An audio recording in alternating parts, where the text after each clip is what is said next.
झीरम घाटी को पूरे 7 साल का समय बीत चुका है और आज कांग्रेसियों के द्वारा उन्हें श्रद्धांजलि दिया जा रहा है। इस वक्त हम मौजूद हैं झंकार टॉकीज के सामने में, जहां पर शहीद महेंद्र कर्मा की प्रतिमा बनाई गई थी। और इस वक्त हमारे साथ जो खास शख्स मौजूद है वो है नगर की सभापति कविता साहू जी। मैडम, जो महेंद्र कर्मा जी थे जिन्हें बस्तर टाइगर के नाम से जाना जाता था, उनका आपके जीवन में बहुत गहरा महत्व रहा है। जब आपने राजनीति की अपनी शुरुआत की थी तो राजनीति शुरुआत करने के समय में ही महेंद्र कर्मा जो है राजनीति में आपको उंगली पकड़ कर लेकर आए थे। तो क्या कुछ अभी आपके अंदर भावना है? अब 7 साल का समय हो चुका है, बस्तर टाइगर महेंद्र कर्मा हमारे बीच नहीं रहे हैं, तो क्या कुछ भावनाएं निकल के आती है आपके मन में?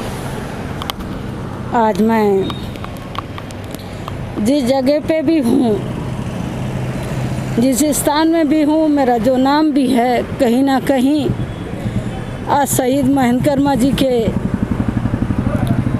आशीर्वाद से है। जैसे माँ अपने बच्चे को 9 महीना कोख में रखती है और उसे एक नया जन्म देती है और जन्म दे करके अपने सीने में रख के उसको दूध पिलाती है, दूध पिला के उंगली पकड़ करके चलना सिखाती है, उसी तरह मेरे जीवन में मेरे राजनीतिक रास्ते में लाने वाले मेरे गुरु, मेरे पिता और मेरे बड़े भाई, जिन्होंने मुझे उस परिवार का बेटी का भी दर्जा दिया, उस परिवार का बहन का भी दर्जा दिया। और आज मैं एक कविता साहू के नाम से एक पहचान भी है, तो कहीं ना कहीं शहीद महेंद्र कर्मा जी के वजह से हूँ। शहीद महेंद्र कर्मा ने मुझको राजनीतिक में लाया और राजनीतिक में ला करके उंगली पकड़ करके मुझे चलना सिखाया। मेरे नगर निगम के सभी मेरे युवा पार्षद, मेरे महिला बहन, सभी पार्षद हम लोग कल सुबेरे मैं और ऐश्वर्धन राव जी इस मूर्ति का सफाई करके आज का कार्यक्रम को हमने रखा। मैं इस आपके एलबी न्यूज़ के ओर से मैं एक और भी बस्तर वासियों के लिए एक संदेश देना चाहती हूँ कि वो हमारे बीच में आज भी हैं और आगे भी रहेंगे। उनका शहादत कभी व्यर्थ नहीं जाएगा। और एक मेरा सवाल है कि जब आपसे शहीद महेंद्र कर्मा जी के बारे में पूछा गया तो आपकी आंखों में आंसू आ गए, तो इससे ही पता चलता है कि आपका उनके प्रति कितना गहरा संबंध रहा है। अब जब आप निगम के सभापति बन चुके हैं, राजनीतिक करियर में बहुत सारी समस्याएं भी आती है, बहुत सारी चुनौतियां भी आती है, तो ऐसी कौन सी सीख है शहीद महेंद्र कर्मा जी की जो राजनीति में जो आपके सामने चुनौतियां आती है उसको आप पूरे निर्भरता के साथ, पूरे मोटिवेशन होकर उस चुनौती को सामना करते हैं? मैं घर से निकलती हूँ, मेरे जीवन में पहली बार चुनाव लड़ने का मौका मिला।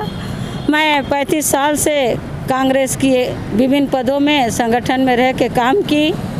जब मुझे चुनाव लड़ने का मौका आया, मैं आपके माध्यम से धन्यवाद भी देती हूँ कि आदरणीय हमारे बस्तर के मंत्री कवासी लखमा जी, बस्तर के सांसद दीपक बेद जी, जिन्होंने मुझे चुनाव लड़ने का हिम्मत भी दिया और उत्साहित भी किया और मुझे आगे बढ़ाया। भी मैं घर से निकली, मैं उनको याद करके, नमन करके मैं निकली।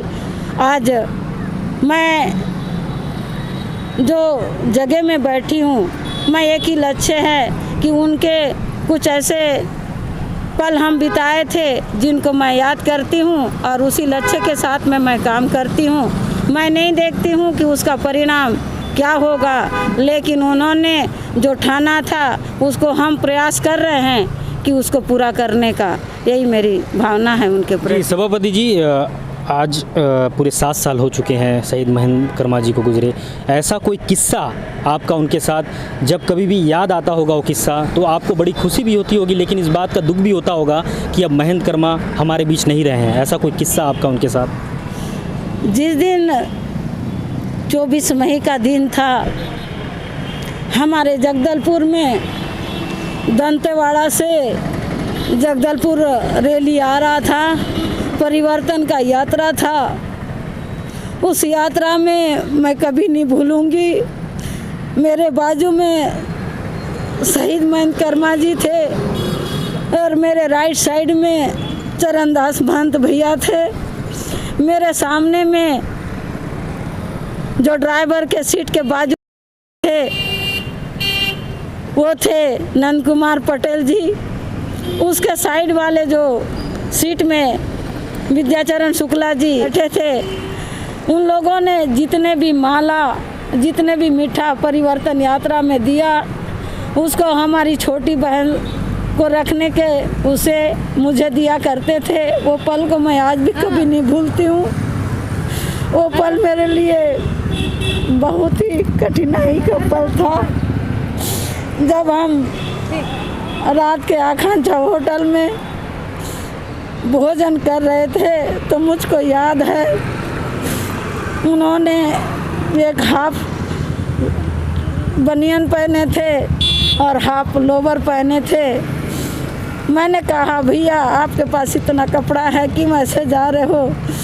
तो वो उन्होंने कहा कि तेरा भाई टाइगर है, हमेशा टाइगर रहेगा। कपड़ा से आदमी का पहचान नहीं है, इंसान का कर्म से पहचान होता है। तो मेरे कंधे में हाथ रखे, वो मेरे लिए आखिरी समय था।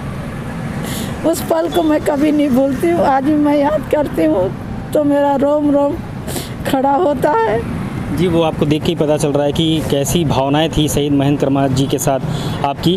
तो ये तो थी सभापति, निगम सभापति कविता साहू, जिन्होंने बताया कि शहीद महेंद्र कर्मा जी के साथ उनके किस तरह के संबंध थे और राजनीतिक चुनौतियां जब भी उनके सामने आती है तो वो बस्तर टाइगर शहीद महेंद्र कर्मा के बताए हुए बातों पर अमल करती हैं और उनके बताए हुए राह पर चलती है।